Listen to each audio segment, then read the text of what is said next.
അയ്യോ ഇവളെന്തിനാ ഇപ്പൊ വിളിക്കുന്നേ? ആരാടി? അത് കസ്റ്റമർ കെയർ ചെയ്യുന്ന അമ്മേ. ആരാടി ഇങ്ങനെ ചറവറ മെസ്സേജ് അയക്കുന്നേ? അത് ഫോൺ എടുക്കാത്തതുകൊണ്ട് കസ്റ്റമർ കെയർ ചെയ്യുന്ന റീചാർജ് ചെയ്യാൻ മെസ്സേജ് അയക്കുന്ന അമ്മേ.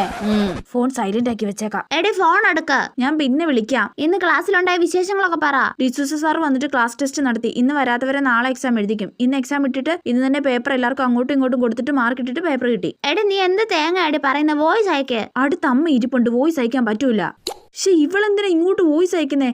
ടൈപ്പ് ചെയ്യ, അടുത്ത അമ്മ ഇരിപ്പുണ്ട്. നല്ല സ്റ്റിക്കേഴ്സ് മാത്രം അയക്കാം, അടുത്ത അമ്മ ഇരിപ്പുണ്ട്. ചേടാ മര്യാദക്ക് വോയിസ് അയക്കടി. നിക്കിപ്പ അയക്കാം. അമ്മ ചൂടുവെള്ളം ഉണ്ടോ അമ്മ? ഒന്ന് എടുത്തു തരുവോ? അടുക്കളയിൽ കാണും, വേണമെങ്കിൽ എടുത്തുകൂടി. ആ ശരി അമ്മ. എടി മണ്ടി, സാർ ഇന്ന് ക്ലാസ്സിൽ എക്സാം ഇട്ടായിരുന്നു. എനിക്ക് 20 മാർക്ക്. എനിക്കത് അമ്മയുടെ മുന്നിൽ വെച്ച് പറയാൻ പറ്റുമോ? അതാ ഞാൻ ടൈപ്പ് ചെയ്ത് അയച്ചേ. നീ വെള്ളം കുടിച്ചു കഴിഞ്ഞില്ലേടി? ആരോടാ ഇങ്ങനെ ഒന്ന് സംസാരിക്കുന്നേ? അയ്യോ അമ്മ എന്നെ തെറ്റിദ്ധരിച്ച് കാണുമോ എന്തോ. ഞാൻ ലവർക്കെങ്ങാനും വോയിസ് അയക്കാമെന്ന് വിചാരിച്ചു കാണുമോ?